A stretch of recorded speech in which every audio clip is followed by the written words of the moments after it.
मैं दिल्ली के बेटे, दिल्ली के इतिहास में सबसे लोकप्रिय मुख्यमंत्री अरविंद केजरीवाल जी, आम आदमी पार्टी के नेता, मेरे बड़े भाई और राजनीतिक गुरु अरविंद केजरीवाल जी का धन्यवाद करना चाहती हूं कि उन्होंने मुझ पर भरोसा किया और मुझे इतनी बड़ी जिम्मेदारी सौंपी, दिल्ली के लोगों की देखरेख की जिम्मेदारी सौंपी। लेकिन आज मैंने मुख्यमंत्री के तौर पे शपथ ग्रहण जरूर किया है, लेकिन ये मेरे लिए, हम सबके लिए एक बहुत भावुक क्षण है जब अरविंद केजरीवाल जी दिल्ली के मुख्यमंत्री नहीं हैं।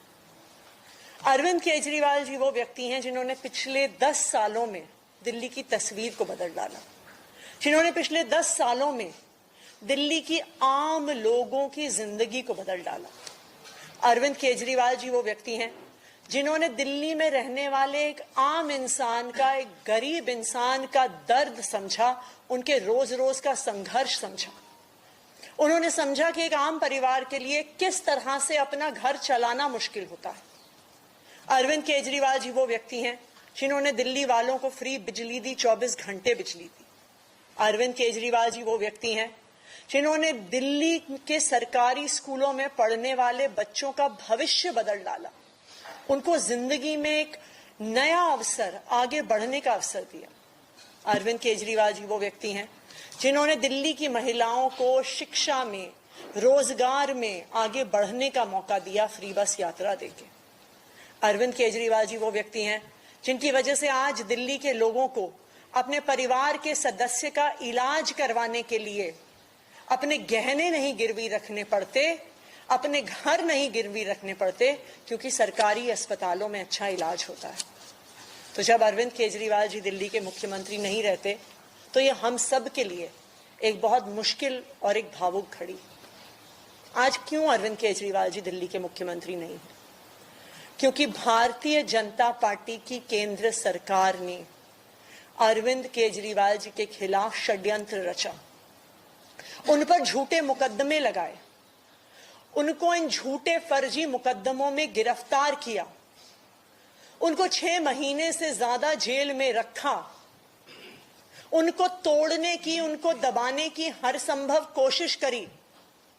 लेकिन अरविंद केजरीवाल जी टूटे नहीं, अरविंद केजरीवाल दबे नहीं।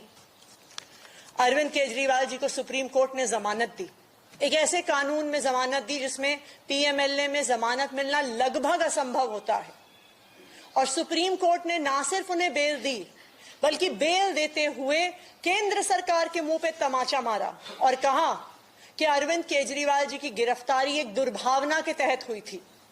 ये कहा कि केंद्र सरकार की एजेंसी सीबीआई, ईडी पिंजरे में बंद एक तोते की तरह हैं जो सिर्फ अपनी मालिक की आवाज में बोलती हैं। हो सकता है कि कोई और नेता होता तो उनके लिए अदालत का यह फैसला काफी था और वो तुरंत जाके मुख्यमंत्री की कुर्सी पे बैठ जाते। लेकिन अरविंद केजरीवाल जी ने इस देश की राजनीति में एक ईमानदारी और नैतिकता की मिसाल कायम करते हुए मुख्यमंत्री की कुर्सी से इस्तीफा दे दिया। उन्होंने कहा कि मेरे लिए सिर्फ अदालत का फैसला काफी नहीं है, मैं जनता की अदालत में जाऊंगा, और जब तक दिल्ली की जनता मुझे नहीं कहती कि मैं ईमानदार हूं, तब तक मैं मुख्यमंत्री की कुर्सी पर नहीं बैठूंगा। मुझे नहीं लगता कि इस देश के इतिहास में या शायद इस दुनिया के इतिहास में ऐसा कोई नेता रहा होगा, ऐसी ईमानदारी और नैतिकता की मिसाल रही होगी जो आज अरविंद केजरीवाल ने देश और दुनिया के सामने रखी है। अब हम सभी दिल्ली वालों को मिलकर एक ही काम करना है, अरविंद केजरीवाल जी को फिर से फरवरी में होने वाले चुनाव में दिल्ली का मुख्यमंत्री बनाना है। अगर दिल्ली के लोग अरविंद केजरीवाल जी को दिल्ली का मुख्यमंत्री नहीं बनाते तो जो फ्री बिजली आज दिल्ली वालों को मिल रही है, भारतीय जनता पार्टी अपना षड्यंत्र रच के उसको खत्म कर देगी। जो सरकारी स्कूल अरविंद केजरीवाल जी ने सुधारे हैं वो फिर से बदहाल हो जाएंगे, मोहल्ला क्लिनिक बंद हो जाएंगे, अस्पतालों में इलाज बंद हो जाएगा, महिलाओं की फ्री बस यात्रा बंद हो जाएगी। तो 2 करोड़ दिल्ली वालों को मिलकर फिर से अरविंद केजरीवाल जी को दिल्ली का मुख्यमंत्री बनाना है। अगले 4 महीने के लिए मेरा यही काम रहेगा कि जो दिल्ली वाले परेशान रहे पिछले 1-1.5 साल में, जब से भारतीय जनता पार्टी का षड्यंत्र शुरू हुआ, जब से भारतीय जनता पार्टी ने एक एक करके हमारे नेताओं को जेल में डालना शुरू किया, जब से भारतीय जनता पार्टी ने एक एक करके हमारे मंत्रियों को जेल में डालना शुरू किया, जब से भारतीय जनता पार्टी के एलजी साहब ने दिल्ली सरकार के काम रोकने शुरू किए, आप देखिए पिछले 2 साल में भारतीय जनता पार्टी ने दिल्ली वालों को परेशान करने में कोई कसर नहीं छोड़ी। जब से अरविंद केजरीवाल जी जेल गए, दिल्ली वाले भी परेशान हुए। भारतीय जनता पार्टी ने दिल्ली वालों के पानी के बिल हम ठीक करना चाहते थे, उन्होंने उस काम को रोक दिया। भारतीय जनता पार्टी ने जो सड़क के रिपेयर के काम है वो रोक दिए। भारतीय जनता पार्टी और उनके एलजी साहब ने अस्पताल में मिलने वाली दवाइयां रोक दी, अस्पताल में और मोहल्ला क्लिनिक में टेस्ट रोक दिए, दिल्ली से कूड़ा उठना रुक गया।